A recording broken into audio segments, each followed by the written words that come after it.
bersih aja lah. Tapi sangat disayangkan nggak sih Bang apa yang dilakukan oleh Agus itu melaporkan Novi gitu? Bukannya sangat disayangkan, teramat sangat disayangkan. Ya, sudah mau diobati, kalau seandainya dia melakukan perlawanan hukum lagi, nanti ini tercapai nggak perdamaiannya nanti? Jangan-jangan nanti perdamaiannya nggak jadi. Ingat loh, kuasa donatur sudah melaporkan Agus loh, ya kan? Sudah melaporkan pidananya loh. Kalau seandainya nanti berjalan, jangan sampai nanti ya Agus Buntung jadi tersangka, nanti ada Agus lagi jadi tersangka.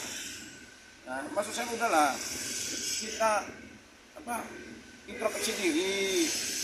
Ya, saya sejak awal ketika Novi mengatakan dia tidak mau melaporkan Agus, saya luar biasa mengangkat Novi. Kenapa? Novi mengangkat ini kan orang lagi nggak sehat, lagi sakit, nggak pantas kita laporkan.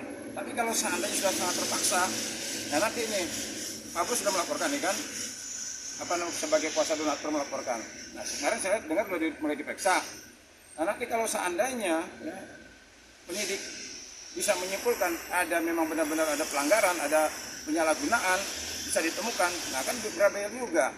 Menteri kemarin sudah ngomong ke Menteri sudah mengatakan bahwa kalau seandainya ada penyalahgunaan, ya silakan dilaporkan. Nah artinya Menteri itu seperti memberikan clue, laporkan aja. Nah artinya Menteri sudah bisa menganalisa kalau seandainya ada penyalahgunaan uang, donasi, ini kan berpotensi tidak pidana. Saya menyayangkan lagi. Oh, tapi kan Agus sudah menyadarkan diri bahwasanya dia awam sama hukum. Artinya kan ada sosok FA yang ibaratnya diduga mendoktrin. Itu artinya dari abang sendiri kira-kira saran apa Bang yang bisa dikasih untuk ya, FA agar tidak memperkeruh ini? Ya, saran saya begini ya. Agus tidak mengerti hukum, kita amini. Agus tidak melihat, kita amini. Agus teledor, keliru dan sebagainya, kita amini. Nah sekarang orang-orang di sekitar kita, termasuk kami ini, advokat lawannya, tentu akan memberikan nasihat yang terbaik, nasihat yang kiranya nanti memberikan hal-hal positif. Jadi kita yang bisa membisikin, menyampaikan, sama seperti saya ini kan lawannya Agus kan, tetapi kalimat-kalimat yang saya sampaikan juga artinya kalau seandainya Agus tidak bisa melihat, pasti Agus bisa mendengar. Nah kalau dia mendengar kalimat-kalimat yang disampaikan oleh orang-orang yang memiliki tujuan baik untuk pengobatan dia, nah harusnya Agus bisa mendengar juga dong. Oh iya, nah sekarang begini loh, sebegitu banyaknya netizen, segitu banyaknya masyarakat, Agus masa tidak bisa mendengar sih? Apa sih masukan-masukan yang positif untuk kebaikan Agus, untuk kesehatan Agus? Kalau Agus masih mengikuti egonya, pengen ibaratnya mendengarkan bisikan-bisikan yang kurang baik, ya Agus akan sulit sendiri gitu. Kan sejak dia berseteru sama Novi, nah kira-kira coba kalau dihitung, ya banyak dampak negatifnya apa dampak positifnya? Agus lah yang menilai. Nah Bang, abang kan juga dilaporkan kemarin abang melaporkan Al-Filim, hari ini melaporkan abang, mungkin gimana? Ya kalau menurut saya begini ya, seingat saya, ya, selama saya menjadi pengacara sampai detik ini saya tidak pernah mengeluarkan kalimat-kalimat cacian, kalimat-kalimat makian, ya kalimat-kalimat hinaan, kalimat-kalimat yang mengandung unsur tindak pidana. Jadi saya tidak perlu khawatir, silakan aja kalau mau melaporkan saya, ya silakan aja kalau melaporkan saya. Yang saya bingung melaporkan apa? Saya tidak pernah mengatakan orang ini dengan kalimat-kalimat cacian, orang ini dengan kalimat makian, tidak ada. Tapi kalau seandainya dia menemukan ya silakan aja. Tapi abang gentar nggak dengan laporan Al-Filim? Sama sekali, saya sudah katakan dari awal kan, ketika media tanya sama saya, Bang, Al-Filim bergabung kepada Farhad, nah, ada gentar nggak? Saya katakan saya tidak gentar dan tidak pernah gentar. Tapi kan berbeda Bang, hari ini abang dilaporkan, artinya udah ada keseriusan dari pihak sana gitu. Ya silakan aja, kalau nggak masalah. Sepanjang saya di pihak benar, ya orang tua saya berpesan begini, kalau kamu di jalan yang benar ya, bertarunglah, meskipun telingamu ada pistol. Itu pesan orang tua saya begitu. Jadi begini, sepanjang kita di pihak yang benar ya Indonesia ini nggak akan mungkin merdeka. Ya, kalau seandainya masyarakatnya takut menghadapi Belanda, ya kan? Indonesia ini nggak mungkin takut. Padahal dulu Belanda itu pakai senjata loh, ya kan? Pakai senjata tank, pakai senjata ini hanya modal bambu. Tapi apa keberaniannya dalam rangka menegakkan keadilan dan kebenaran. Nah, tapi abang akan bertempur dengan Farhad dan Al-Filim, mungkin seperti apa nih? Bagaimana? Maksudnya ini kan abang dilaporin, kan Al-Filim bergabung dengan Farhad juga. Iya. Mungkin seperti apa? Ngelawannya Farhad dan Al-Filim gitu bang. Artinya jadi dua orang. Jangankan 1-2 orang ya, 1000 orang. Kalau saya di pihak yang benar, saya nggak akan gentar. saya nggak akan getar ya. Sama sekali saya nggak akan getar. Itu aja. Ya. Nah, terkait Alvin Lim yang bilang anak naga itu seperti apa, Bang? Kan udah saya sampaikan di video, saya udah berapa juta orang nonton itu kan. Ini Indonesia, masa saya mau pukul lagi tangan saya ini? Ya ini Indonesia ya. Saya ini Pancasila, saya ini pemuda Pancasila ya. BPPH, Badan Penyuluhan dan Pembelaan Hukum. Jadi saya sangat mengerti ya bagaimana menjaga persatuan dan kesatuan di Republik Indonesia ini. Ya kita ini Bhinneka Tunggal Ika. Saya sejak awal sudah mengatakan janganlah menggunakan kalimat-kalimat yang berpotensi bisa memecah belah bangsa. Ya tidak baik menggunakan kalimat naga, tidak baik ya. Jaga persatuan dan kesatuan Bhinneka Tunggal Ika. Kemarin kan ada kalimat juga dia mengatakan ini kan yang saya obati pribumi. Nah, maksud saya itu janganlah menggunakan kalimat-kalimat seperti itu seolah-olah mengotak-ngotakkan itu jangan ya.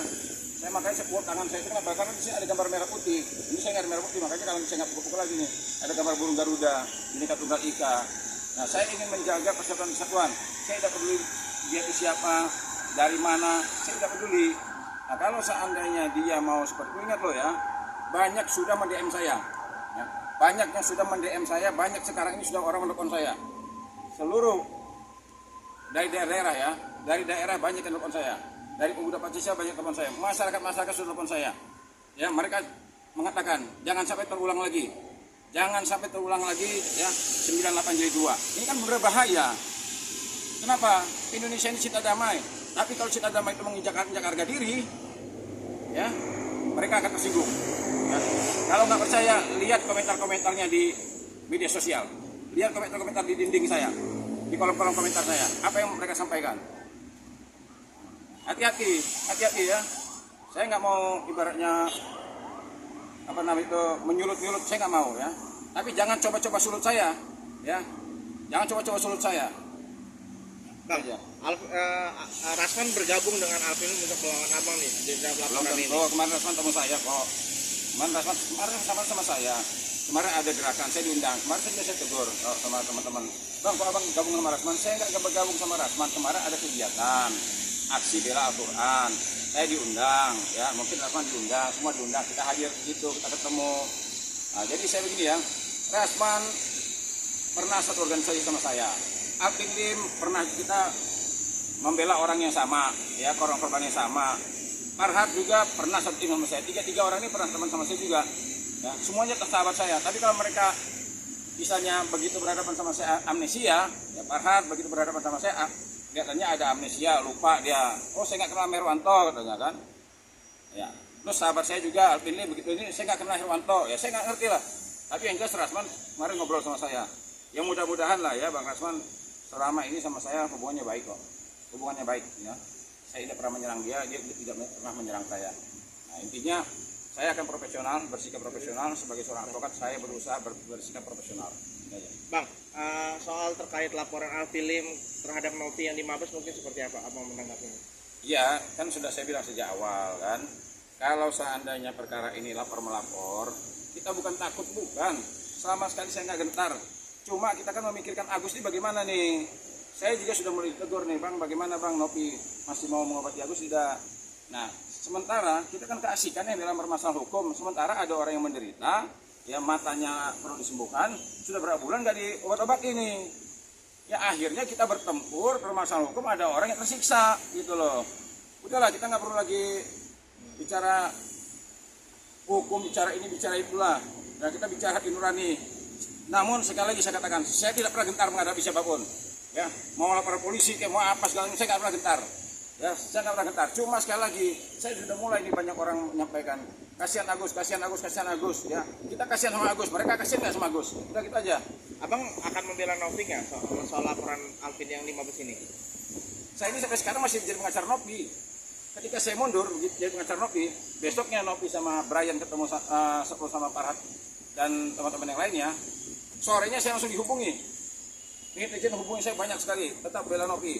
Sorenya saya dihubungi, sama ketua tim saya dihubungi, Bang kita sepertinya akan diminta lagi Novi kembali lagi jadi pengacaranya.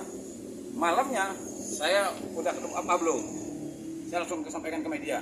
Saya sampaikan saat itu kan saya mengaktifkan mode tempur, karena saya ngeliat apa perlakuan Novi sepertinya seperti itu. Besoknya saya langsung dihubungi oleh Gary sama Novi untuk bertemu. Cuman saya pada saat itu saya nggak ada kepentingan sama keluarga, sehingga saya tidak bisa hadir, gitu kan. Ya kemudian yang Firdaus masuk itu. Nah, tetapi sepulang dari pertemuan itu, saya langsung diserahkan surat kuasa dari Pak Nopi. Dan Nopi sudah tanda tangan langsung. Jadi artinya dia sudah minta saya, dan saya sudah tanda tangan. Artinya sejak kemarin saya sudah resmi jadi pengacara Nopi, sudah clear, nggak ada masalah, dan saya siap dampingin Nopi sampai manapun. Bang, hari ini kan Definisi korban itu adalah orang yang mengalami kerugian atau penderitaan fisik akibat dari tindak pidana. Ini definisi sebagai korban. Nah, kalau saya melihat ada disebut korban, nah kerugian dia apa? Penderitaan dia apa? Ya, jadi akibat perbuatan itu umpamanya dilakukan oleh Nopi atau dilakukan oleh saya. Nah, sekarang saya juga bingung mau mencari kalimat-kalimat yang cocok untuk dia yang mana. Kalau dia sebagai orang yang menderita atau mengalami kerugian akibat dari suatu peristiwa tindak pidana seseorang, nah saya tidak melihat situ. Makanya saya nggak tahu tadi apakah LP-nya diterima atau enggak, saya juga nggak tahu nih ya. Saya yakin begini, saya sejak jadi advokat ya, saya pahami sekali apa yang saya ucapkan. Memang ucapan saya keras kadang-kadang, tetapi ucapan saya bukan hinaan, bukan cacian, bukan makian, bukan bermuatan menghina orang, bukan muatan mengancam orang, nggak ada.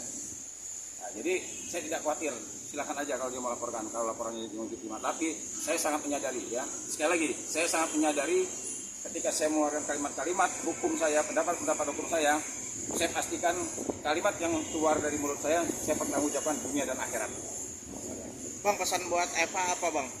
Ya, pesan buat Eva gini lah, cari solusi yang terbaik demi kepentingan klien, demi orang yang menderita. Ya, kalau kita berdebat masalah hukum sampai 2 hari 2 malam sampai kiamat pun semua punya argumen.